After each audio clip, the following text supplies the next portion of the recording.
दोस्तों क्या आप जानते हैं कि कबाड़ वाले इन प्लास्टिक की बोतल्स को खरीदकर इनके साथ क्या करते हैं, और क्या आपको पता है कि एयरपोर्ट पर पकड़ी जाने वाली इल्लीगल चीजें कहां जाती हैं। प्लस क्या आप जानते हैं कि खराब मोबाइल्स और लैपटॉप्स में से 24 कैरेट गोल्ड निकाला जाता है। और क्या आपने कभी सोचा है कि ये सिंधी चादर हमेशा एक ही डिजाइन और कलर में क्यों बनाई जाती है। वेल आज के इस वीडियो में मैं आपको ऐसे रैंडम फैक्ट्स बताऊंगा जो आप सबको हैरान कर देंगे। तो शुरू करते हैं अपना काउंटडाउन।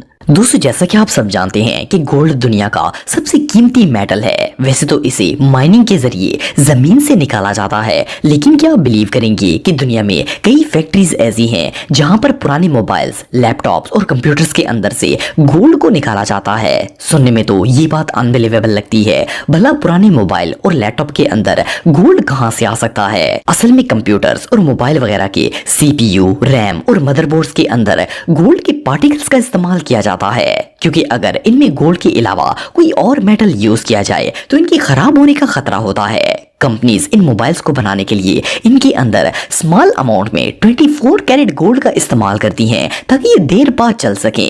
दुनिया में बाकायदा ऐसी बहुत सी फैक्ट्रीज मौजूद हैं जो कि बाकायदा स्क्रैप में से इन खराब इलेक्ट्रॉनिक्स को बाय करते हैं और इनमें से गोल्ड को अलग करने का काम करते हैं। ये लोग इन प्रोडक्ट्स में से प्योर 24 कैरेट गोल्ड निकालते हैं और फिर इसे सेल करते हैं। ये रियली अनबिलीवेबल है।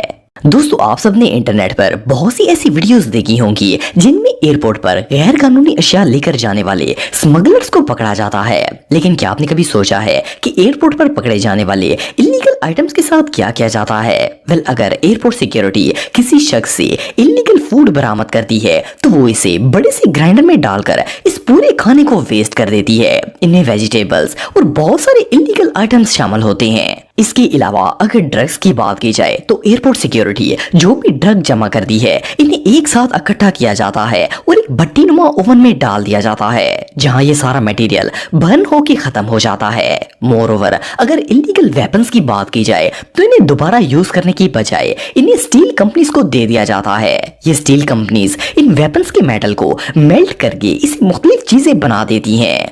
इसके अलावा अगर एयरपोर्ट या बॉर्डर पर इलीगल व्हीकल्स को पकड़ा जाए तो इन गाड़ियों को एक ह्यूज मशीन के जरिए डिस्ट्रॉय कर दिया जाता है और इन्हें यूज के काबिल नहीं छोड़ा जाता। एनीवे जो भी हो, ये फैक्ट रियली बहुत शॉकिंग है। दोस्तों अगर बर्तनों की बात की जाए तो नॉर्मली इन्हें कांच, मिट्टी या प्लास्टिक से बनाया जाता है। हमारे घर में जितनी भी क्रॉकरी यूज होती है वो ज्यादातर इन्हीं मटेरियल से बनी होती है। लेकिन क्या कोई गन्ने के छिलकों को बर्तन बनाने के लिए इस्तेमाल कर सकता है? सुनने में तो ये बात वियर्ड लगती है, भला गन्ने के छिलके से कोई बर्तन कैसे बना सकता है। लेकिन आपको जानकर हैरानगी होगी कि दुनिया में गन्ने के छिलकों से भी लाखों की तादाद में प्लेट्स बनाई जाती हैं। देखने में तो ये छिलके बिल्कुल यूजलेस लगते हैं, लेकिन ये जो फैक्ट्री आप देख रहे हैं इसमें गन्ने के छिलकों को बाकायदा परचेज करके लाया जाता है और फिर इन्हें प्रोसेस करके इनसे प्लेट्स तैयार की जाती हैं। सिर्फ इतना ही नहीं बल्कि इन प्लेट्स की क्वालिटी भी काफी अच्छी होती है और सबसे खास बात यह है कि ये मटेरियल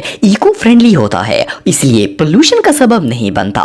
वेल ये आइडिया सच में कमाल का है। दोस्तों आप सबने अक्सर कबाड़ खानों में प्लास्टिक की खाली बॉटल्स के ढेर देखे होंगे, लेकिन क्या आपने कभी सोचा है कि इन पुरानी बॉटल्स को जमा करके आखिर इनका क्या किया जाता है। वेल आपको जानकर हैरानगी होगी कि ये यूजलेस नजर आने वाली बॉटल्स असल में बहुत ही काम की होती हैं। दरअसल इन बॉटल्स को PVC पाइप्स बनाने के लिए इस्तेमाल किया जाता है। पठान इन बॉटल्स को जमा करते हैं और स्क्रैप वाले इन खाली बॉटल्स को फैक्ट्रीज में भेज देते हैं, जहां पर सबसे पहले तो इन्हें एक श्रेडर में डालकर इन्हें क्रश किया जाता है। जब इनके छोटे छोटे पीसेस हो जाते हैं तो इन्हें एक बड़े से टब में डालकर वॉश करने के लिए भेज दिया जाता है। इसके बाद जब ये साफ हो जाती हैं तो इन क्रश्ड बॉटल्स को ड्राई किया जाता है और एक मेल्टिंग मशीन में डाल दिया जाता है। ये मशीन इस प्लास्टिक को अच्छी तरह मेल्ट कर देती है और इसके फ्रंट पर पाइप नुमा एक सांचा बना होता है जहां से ये मेल्टेड प्लास्टिक पाइप की शक्ल में बाहर आना शुरू हो जाता है। वेल ये पाइप्स घरों और बिल्डिंग्स वगैरह में पानी की निकासी के लिए इस्तेमाल किए जाते हैं। मजे की बात यह है कि इन बॉटल से बने हुए ये पाइप बहुत ही मजबूत होते हैं और जल्दी खराब नहीं होते। बहरहाल जो भी हो, खाली बॉटल्स को रिसाइकल करने का ये आइडिया वाकई में ब्रिलियंट है। दोस्तों अगर जानवरों के बारे में रिसर्च करने की बात की जाए तो जब भी हमें किसी जानवर के बारे में कोई इंफॉर्मेशन लेनी होती है तो हम सिंपली गूगल में जाकर इस एनिमल की पूरी इंफॉर्मेशन हासिल कर लेते हैं। इवन हम ये भी सर्च कर सकते हैं कि इस जानवर के कितने टीथ हैं और वो क्या खाता है और इसकी बॉडी का एक एक पार्ट किस तरह काम करता है। लेकिन क्या आपको पता है कि जानवरों के बारे में इस इंफॉर्मेशन को हासिल किस तरह किया जाता है? आपको जानकर हैरानगी होगी कि अमेरिका के शहर शिकागो के अंदर एक स्पेशल एनिमल लैब बनाई गई है जिसके अंदर दुनिया के ऑलमोस्ट तमाम जानवरों पर रिसर्च की जाती है। इस लैब में अब तक 11 मिलियन जानवरों पर रिसर्च की जा चुकी है।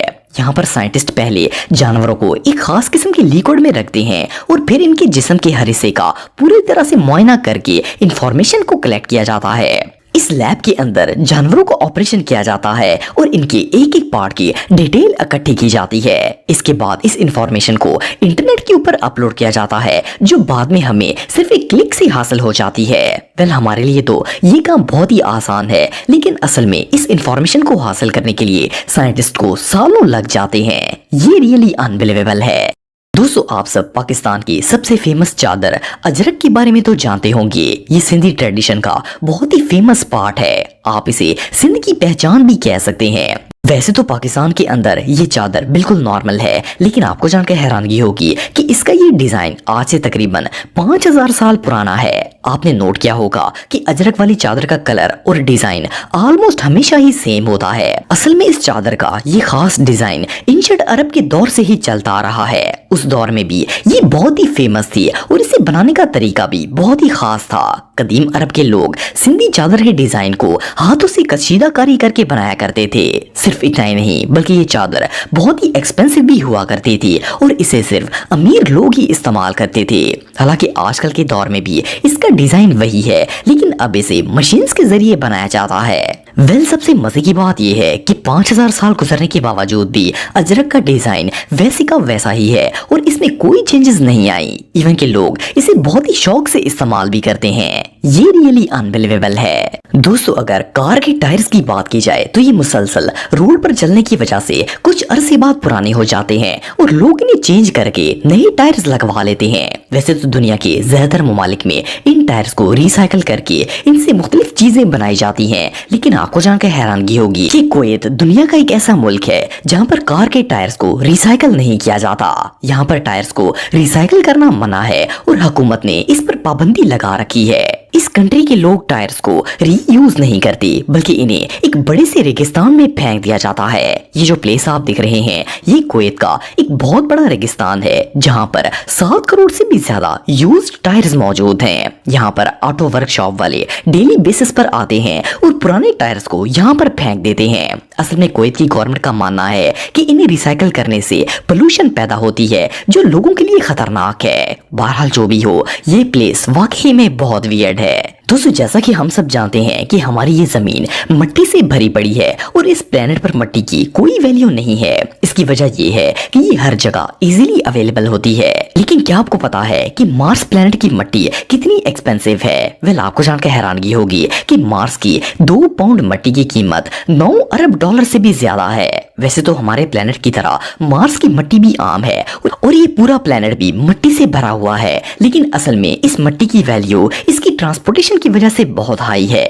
नासा के मुताबिक अगर मार्स से 1 किलो मिट्टी जमीन पर लानी हो तो इसके लिए इन्हें एक नहीं बल्कि 3 रॉकेट्स को लॉन्च करना पड़ेगा और नासा ऑलरेडी इस प्रोजेक्ट पर काम भी कर रहा है। असल में मार्स से जमीन पर मिट्टी लाने की कोशिश की जा रही है ताकि इसे एग्जाम किया जा सके कि इस मिट्टी की नौयत कैसी है और इससे पता चल जाएगा कि इंसान मार्स के ऊपर आबाद हो सकते हैं या फिर नहीं हो सकते। हालांकि ये है तो मिट्टी ही, लेकिन इसे लाने का प्रोसेस बहुत ही एक्सपेंसिव है।